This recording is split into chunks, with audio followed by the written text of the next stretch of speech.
Ahora nos encontramos con un tema que muchos dicen, ya hoy no se confronta el pecado en el púlpito, ya hoy no se habla de pecado, solamente se habla del amor de Dios, se habla de las misericordias de Dios, se habla de la gracia de Cristo, se habla de la venida de Cristo, se habla de la prosperidad, se habla de la sanidad divina, se habla de la provisión que Dios da, pero no se habla del pecado. Bueno, yo siempre he entendido que aquellas personas que buscan a Dios se apartan del pecado, porque miran a aquel que quita el pecado del mundo. Yo siempre he mirado que aquellas personas que aman a Dios aborrecen el pecado, porque han encontrado el amor, han encontrado aquel que es más que suficiente para bendecirnos y enriquecer nuestras vidas, sobre todo espiritualmente. Pero vamos un poquito más allá. Vamos a lidiar con este problema del pecado. Es un problema abominable, voy a decir, cuando digo abominable, es algo que apesta, es algo que trae un mal olor, el pecado. El pecado es algo horrible, porque quizás usted mira el pecado así como lo más relevante, el adulterio, la fornicación, el robo, el homicidio, el suicidio. Y mira estas cosas así por arribita y usted dice, wow, eso sí es un pecado. Ese es un pecado terrible. Pero mira, yo quiero dejarte saber que la Biblia revela que el pecado está en aquel que sabe hacer lo bueno y no lo hace. Y eso es lo que en realidad nos lleva a una categoría, como dice Romanos 3:23, porque todos pecaron y están destituidos de la gloria de Dios. Y estábamos destituidos de la gloria de Dios. Había que depender de aquellos sacrificios de animales. Había que depender de la luz que Dios le daba al pueblo de Israel para salvación de aquellos que aceptaban la ley mosaica, es decir, la ley de Moisés. Y no entendían de que podía haber algo más importante, que era la venida de aquel que iba a ofrecerse en la cruz para darle solución al pecado. Yo quiero mirar tres cosas aquí ahora, en esta mañana, porque estamos lidiando con un problema que algunos lo miran muy simple y siempre hemos escuchado a aquellos que dicen, es que esta es mi naturaleza de pecado, es que esta es mi condición de humano, es que yo soy siempre así y siempre pues esto lo hago y como alguien dice, yo lo hago y mi conciencia no me reprende.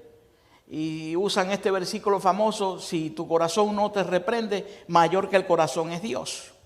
Y usan todas estas combinaciones y estas reflexiones y aparentemente todo está bien. Pero hay otros que se van a otro extremo y es que viven una vida de condenación. Viven una vida siempre pensando de que Dios los aborrece, sienten que Dios no los ama, sienten que Dios nunca se interesa por esa persona, por ti, quizás lo has pensado, porque tú eres un pecador. Y eso es evidente. La Biblia dice que todos pecamos, no hay nadie aquí que no haya pecado.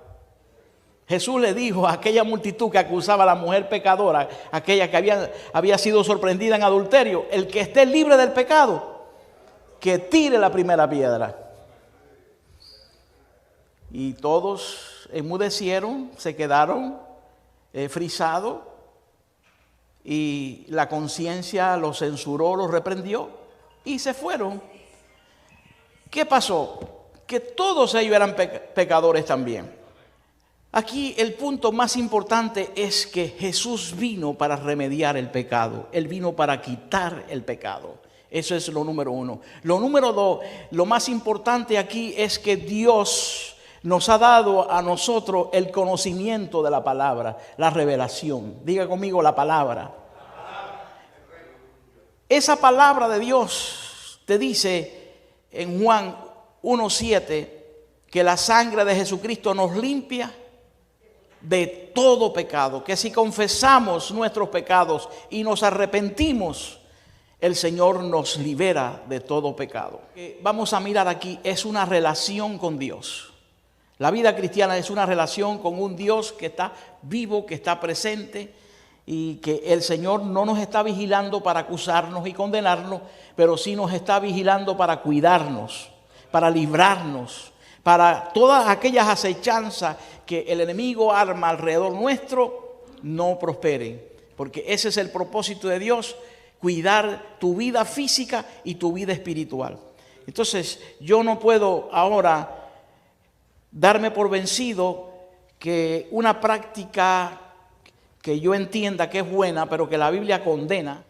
Pero cuando usted tiene una relación con alguien que ama y que lo cuida y que lo bendice y que le da largura de vida, pero yo quiero dejarte saber que cuando tú tienes una relación con Dios y lo amas, inmediatamente, aunque tú dices esto está bien, pero esto no está bien con Dios, porque la Biblia revela que esto es malo.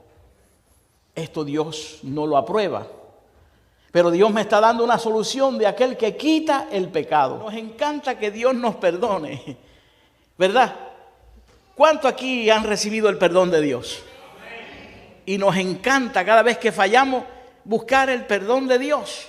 El perdón de Dios nos trae una paz que sobrepasa todo entendimiento. El perdón de Dios nos levanta el ánimo. El perdón de Dios nos hace que sintamos la gracia de Dios. El perdón de Dios hace que tú sientas que eres un hijo amado del Padre. El perdón siente en tu vida que la herencia es tuya, que no has perdido la herencia, que no has perdido la salvación. Pero hay un detalle que Jesús le dijo a la mujer adúltera: vete y no peques más. Ahí está el asunto. Ahora, vete y no peques más. Si Jesús quita el pecado, si Jesús remedia el pecado, si Jesús vino a ofrecerse en la cruz para morir por mí, usó mi lugar porque yo lo merecía para perdonarme, es un sacrificio que es más que suficiente para que yo ponga ahí todas mis necesidades y ahí ponga todos mis pecados. Porque hay personas que viven un espíritu de condenación. Para traducirlo de otra manera, hay personas que se sienten todo el tiempo acusados por algo que hicieron que ya está bajo el perdón de Dios. Mira, yo te voy a decir algo claro, y esto quizás para algunos es necesario que yo diga esto. Los hombres nunca van a olvidar si tú hiciste algo malo. Ellos nunca van a olvidar eso. Ellos siempre van a recordar, ese lo hizo, esa la hizo. Y siempre van a estar con el dedo acusador. Y ese dedo acusador es inevitable porque es parte de una consecuencia. Pero lo más importante es lo que tú sientes por dentro. Lo más importante es lo que tú crees. Lo más importante es que tú vives el Evangelio. Lo más importante es que tú derramaste tu corazón como lo hizo David. David escribe que el corazón contrito y humillado el Señor no desprecia. Y cuando hay humillación, ahí viene la misericordia de Dios. Cuando hay humillación, ahí viene el Espíritu Santo para restituir, para transformar, para bendecir, para levantar esa vida y convertirla en una nueva criatura. Entonces eso es lo que se debe disfrutar y vivir.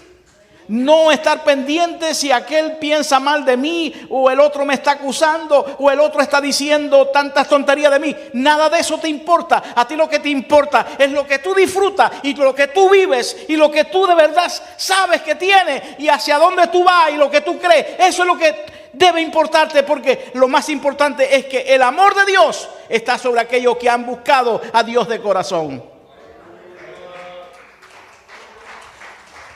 Mira, estamos hablando de algo que destruye al ser humano.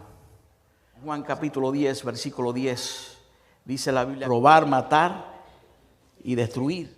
Eso lo hace el enemigo, el diablo. ¿Y sabe cómo lo hace? A través de la tentación. Porque el pecado es una enfermedad que separa al hombre de Dios. Con este mensaje yo no te estoy atemorizando, porque tal vez hay muchas cosas que no has podido remediar en tu vida. Con este mensaje yo no te estoy llevando a un callejón sin salida. Con este mensaje yo no te estoy llevando a una condición de sentirte desheredado de Dios. Quizás este no sea el caso, no tiene que ver contigo, pero sí hay algo que yo te quiero alertar. Y es que Jesús es el único que quita el pecado. Él es el Cordero de Dios. Jesús es el único que puede restituirte. Me dirás, pastor, yo vivo fallándole a Dios. Yo siempre cometo el mismo error. No está en mí. Pablo dice en el capítulo 7 del libro de los Romanos que hay una ley de pecado que está operando en la vida de la persona. Y él, cuando sentía que esa ley de pecado estaba viva en él, decía: ay de mí que soy pecador, pero gracias sean dadas a Dios por Jesucristo. Porque ahí está Jesús. ¿Sabe dónde está el problema? El problema es que tú no sientas la sensibilidad, no sientas la necesidad de buscar el perdón de Dios. ¿Tú sabes dónde está el problema? Que no sientas la necesidad de humillarte. ¿Tú sabes dónde está el problema? Que no sientas agradar a Dios.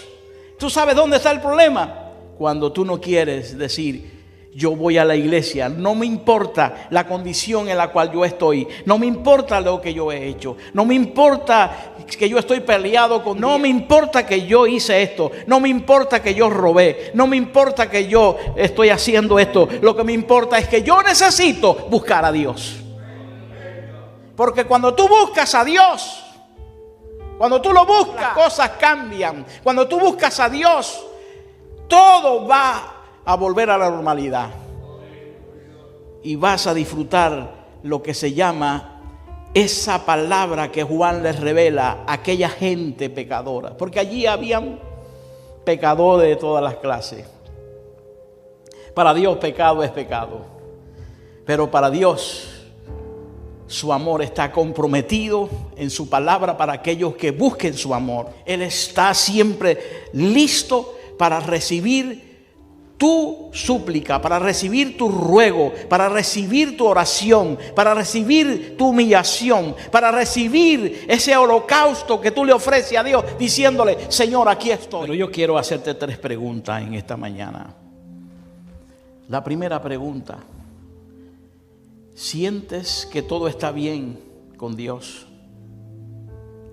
¿Tú sientes que todo está bien con Dios? Déjame traducirlo de otra manera, porque quizás no pude conectarte. No sé cómo está el wifi ahí donde tú estás ahora.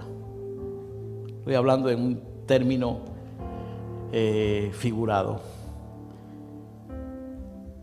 La primera pregunta: ¿sientes que de verdad tú estás agradando a Dios como Él quiere? Mira, Dios quiere amarte. El Señor quiere consentirte. El Señor quiere ayudarte.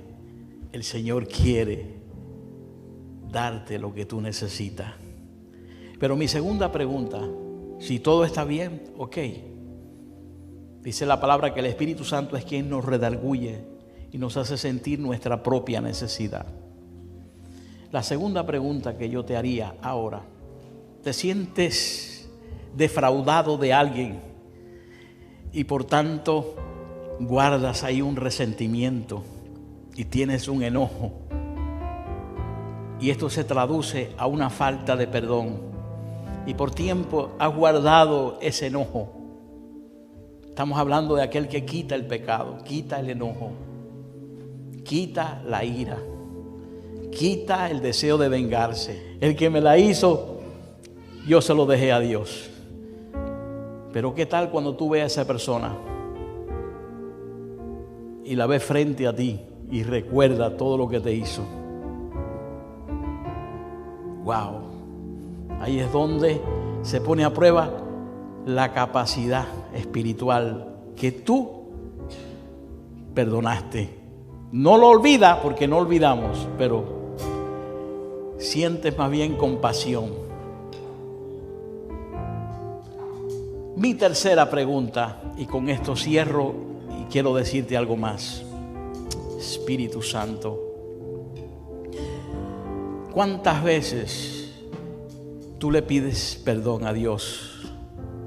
¿Cuántas veces? ¿Una vez al mes?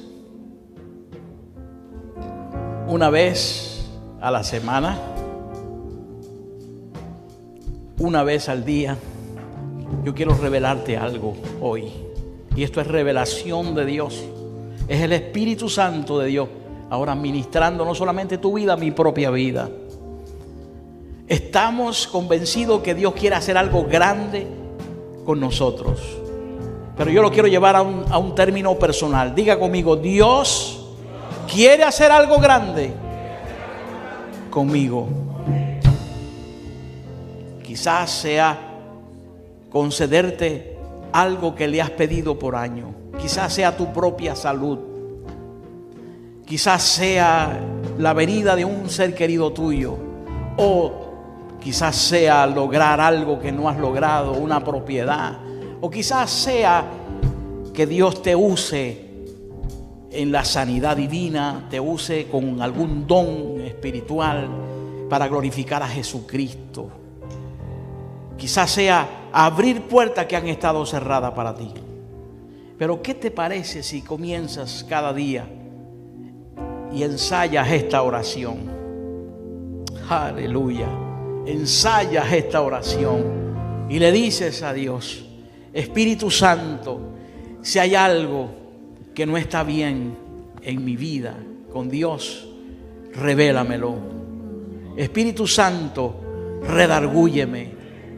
Cuando el Espíritu Santo viene sobre tu vida, te va a dar el poder para que tú seas libre. Cuando el Espíritu Santo de Dios te toca, es para levantarte, porque dice la palabra que no es con ejército ni con fuerza, es con mi espíritu, ha dicho Jehová. Y cuando nosotros estamos en esa dependencia del Espíritu Santo, Él viene con poder, nos ayuda, nos levanta y nos da la fuerza para renunciar a todo aquello que no tiene que ver con Dios, aquello que Dios abomina, que Dios aborrece. Pero yo vuelvo a mi última pregunta: ¿cuántas veces le pides perdón a Dios? ¿Qué te parece si ahora le pedimos perdón a Dios? Diga conmigo: Jesucristo, perdona mis pecados. Tú sabes cuáles son. Tú tienes el nombre de ellos. Pero hoy yo me arrepiento y yo te pido perdón para recibir la sangre de Jesucristo que me limpia ahora. Crea en mí, oh Dios, un corazón limpio y renueva un espíritu dentro de mí. Amén. Aleluya.